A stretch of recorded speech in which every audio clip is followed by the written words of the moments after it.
Thank you to the choir. That was absolutely beautiful. And good morning, everyone. You of great faith who got up an hour earlier to show up, which would explain some of the empty seats that we have in the sanctuary this morning. We don't really do guilt here, but I'll just leave that at that.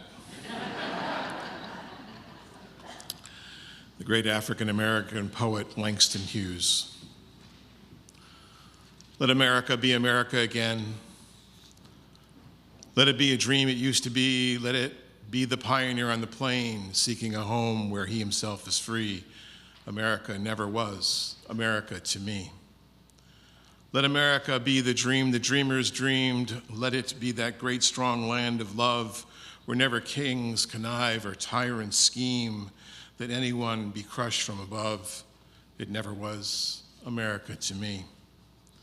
Oh, let my land be a land where liberty is crowned with no false patriotic wreath, but opportunity is real and life is free.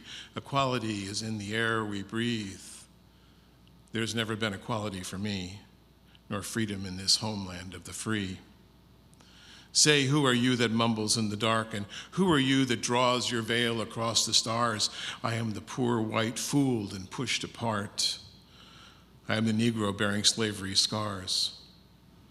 I'm the red man driven from the land. I'm the immigrant clutching the hope I seek and finding only the same old stupid plan of dog eat dog, of mighty crush the weak. I'm a young man, I'm full of strength, tangled in an ageless, endless chain. I'm the man who never got ahead, the poorest worker battered through the years. Yes, I'm the one who dreamt the basic dream in the old world while still a serf of kings, who dreamt a dream so strong, so brave, so true, that even its mighty daring sings in every brick and stone, in every furrow turned, that made America the land it has become.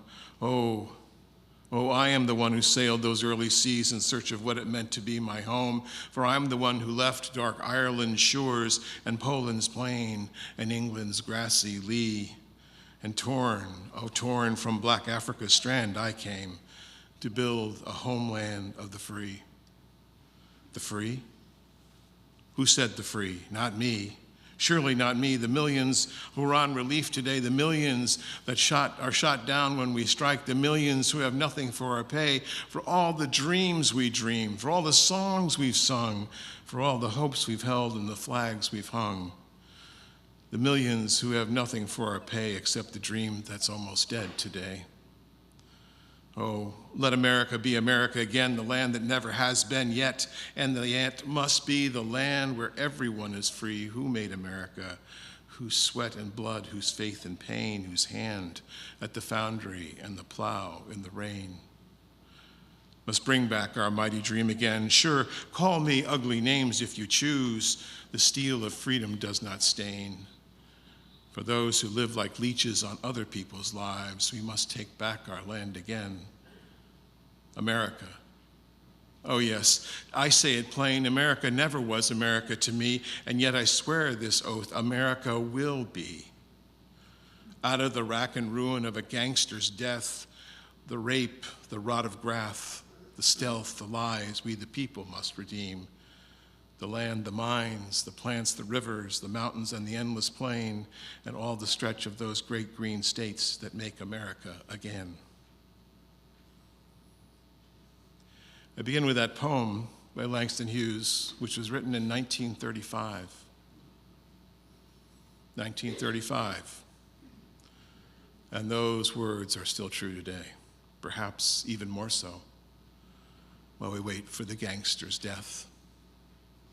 We remind ourselves of the greater trust that we placed in this nation that has yet to become. Make America great again. Really? When was it great for Africans who made the wealth of this country enslaved and were brought up on the lies of freedom? And when was it great for the Indians who were systematically exterminated? And when has it been great for the chronic poor who watch as the divide between the bottom and the top widens? And when has it been great for women who suffer from patriarchy and now lack the autonomy over their own bodies? Make America great again. For me, it's not only insulting to hear the phrase, it's the height of an immoral hubris to not remember and renew our trust in the faith of America for all people. We, the immigrants who all have come to these shores, I speak to you today not out of the political realities of our current society, but now rather, more basically, the moral reckoning that we're called to witness as you use. I speak today not as a minister who is tainting this pulpit with politics, but rather as your minister, an American, a UU, spiritual leader of you, my people. This idea of America being America again seems so far away now, right?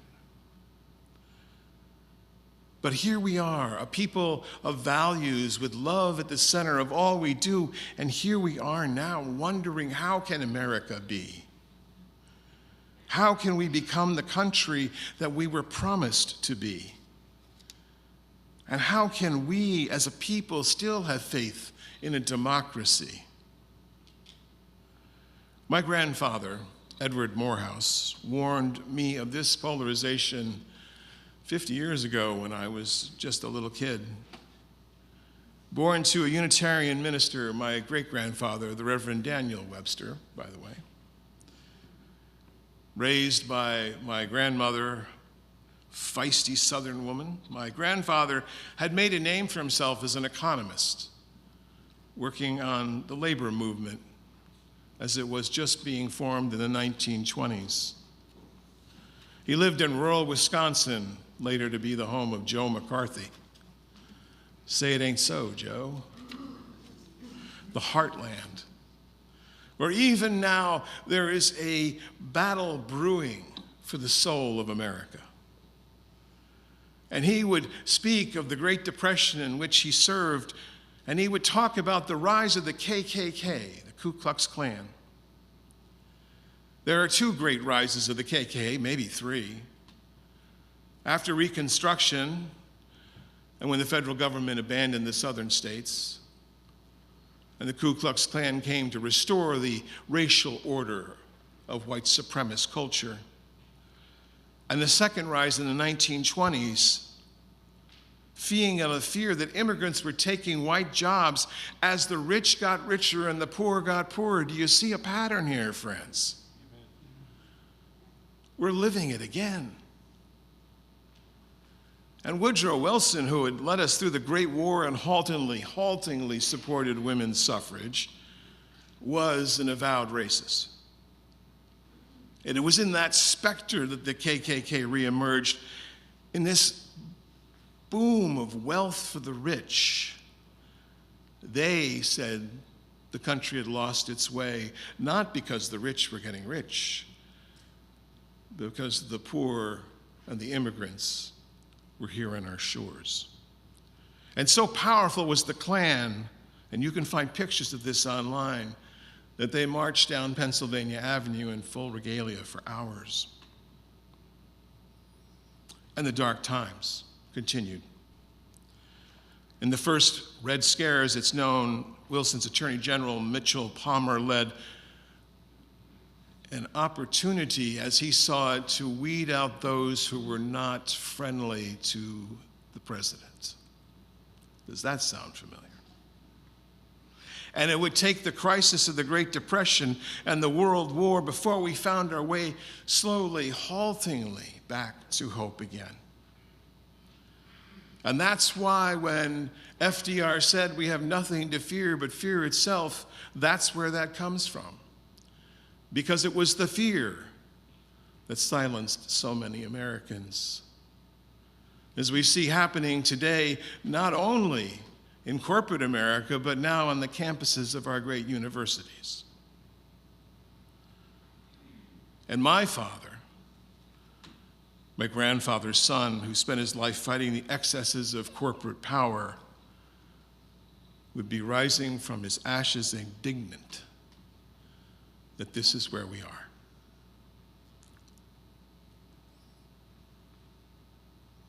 So I've been thinking a lot about this.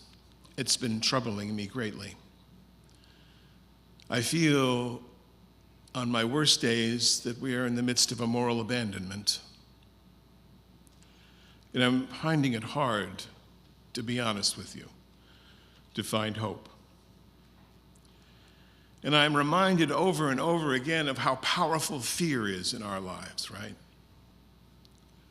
And how powerful fear is right now. As the author John Meccan puts it so abundantly, fear is the opposite of hope. And fear is directly the result of perceived harm. The social psychologist Kurt Gray says, contrary to popular belief, our ancient progenitors in Africa were not apex predators. We get that idea later. In fact, we were the ones being eaten. The hominid species all the way up and through the Neanderthals and the Homo sapiens. By the way, my major in college was anthropology, in case you didn't know. All of those folks were running scared for their lives. They hid in caves and they hid in the trees. Yeah, they had advantages. They could run, but they didn't go very fast on two legs. So we were the ones being eaten. And we've evolved great brain power, but that part of our evolutionary heritage, the perceived harm, the slight we take at the smallest thing, someone cutting us off in traffic, someone not giving us a good deal, that's become a national obsession. And we all see harm in different ways, and those who are progressive, like most of us here, see it as harm to other people, where others see it as harm to the people who are already here. So, for instance, in this cultural ideology in which we live now, progressives might see immigrants as victims, right? Conservatives would see them as potential criminals. We see trans queer people as owning their true identity. Others see them invading women's locker rooms. The sense of perceived harm is so ingrained in us that it leads to a sort of moral outrage.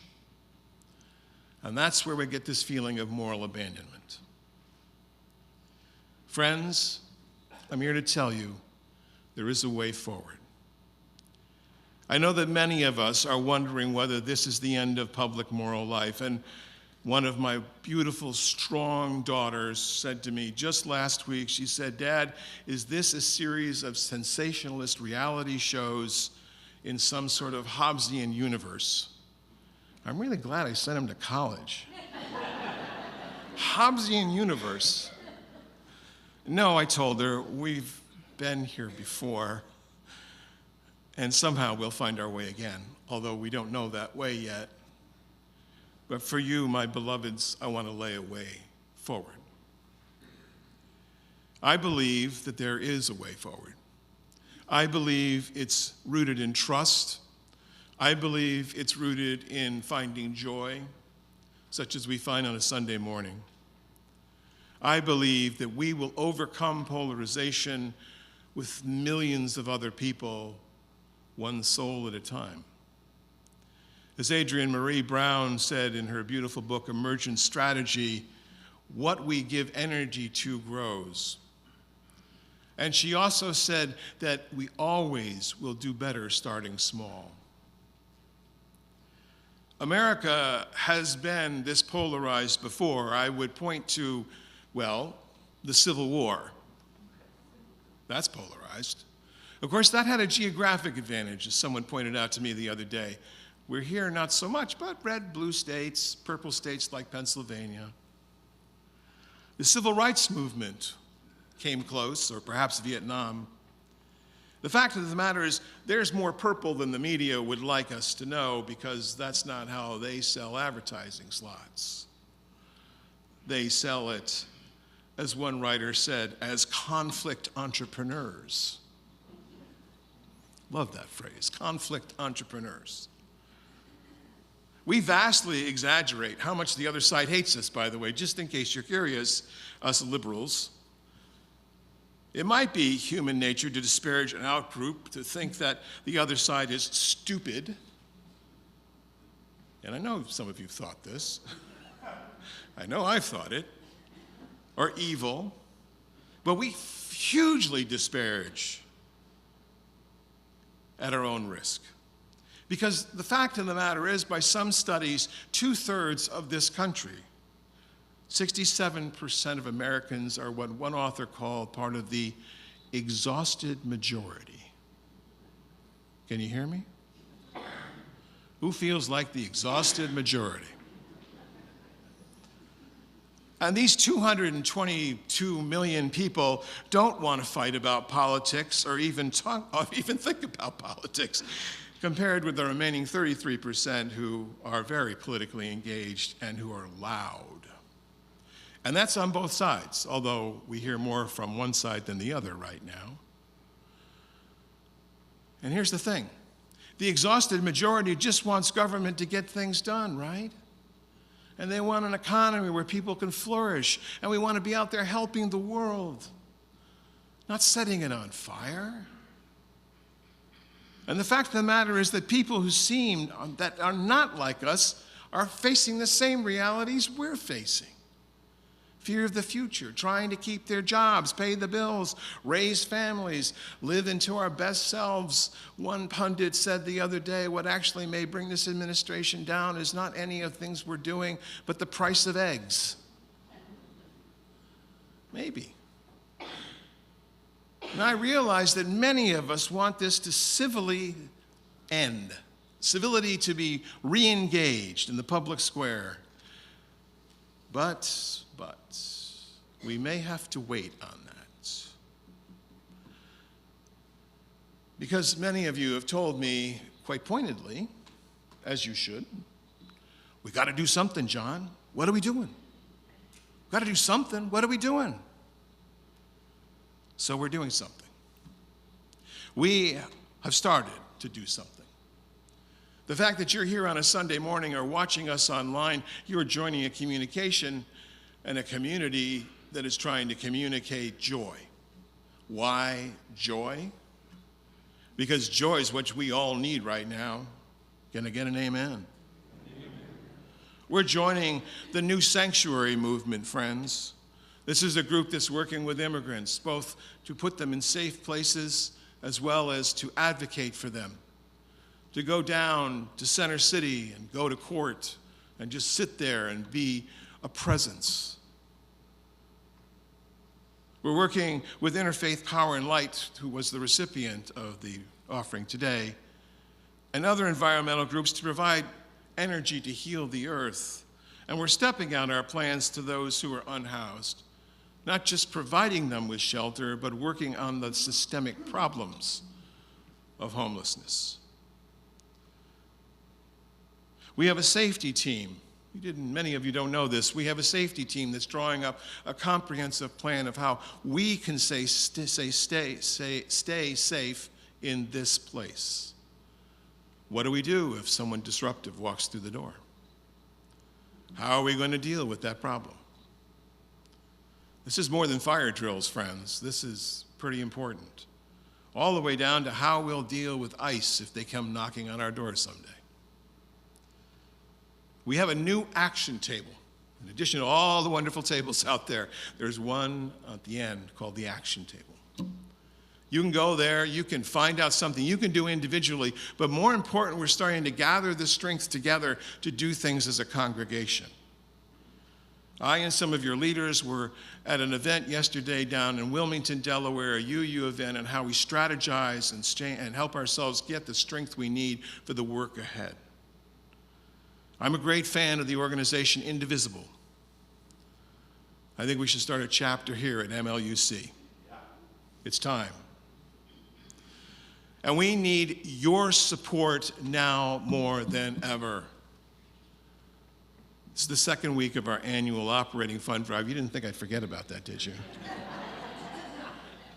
And we've had some amazing success in that first week.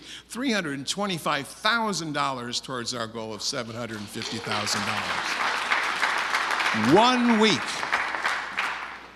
Friends, I don't care whether you're a member, friend, curious. Can you help us by making a pledge for the next year? 100% participation has always been my goal.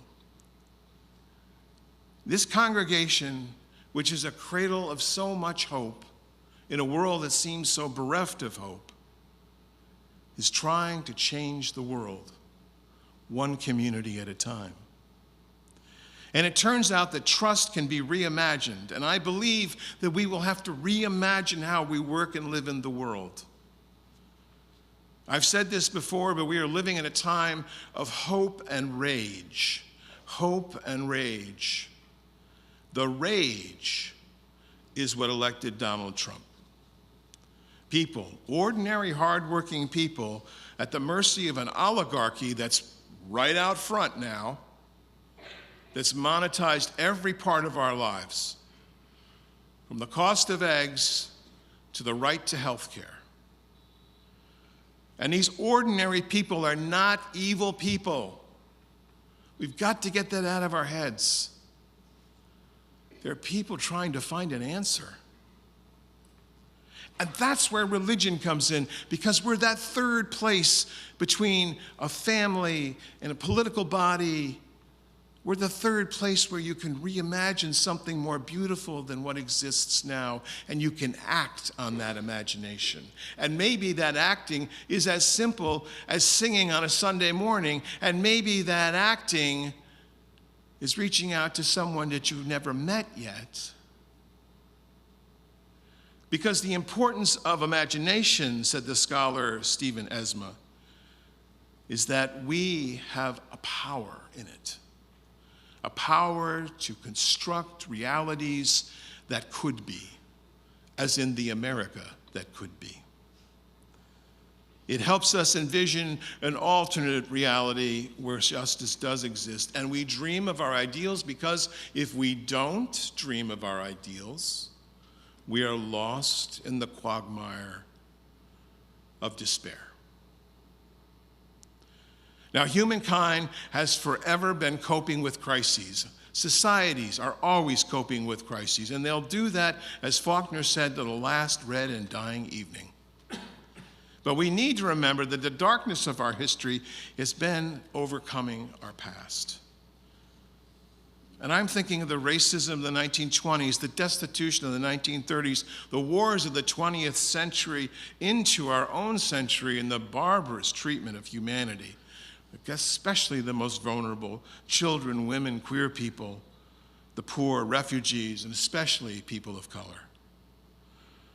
We need to face the fact that racism exists in this country, it exists in our society, it exists among us here. And we will be revolted by that, and that's good, because that's how we get to redemption. Revulsion, then redemption. And I think of the great John Lewis, of blessed memory, when he was beaten at the Edmund Pettus Bridge in Selma when they tried to cross it the first time.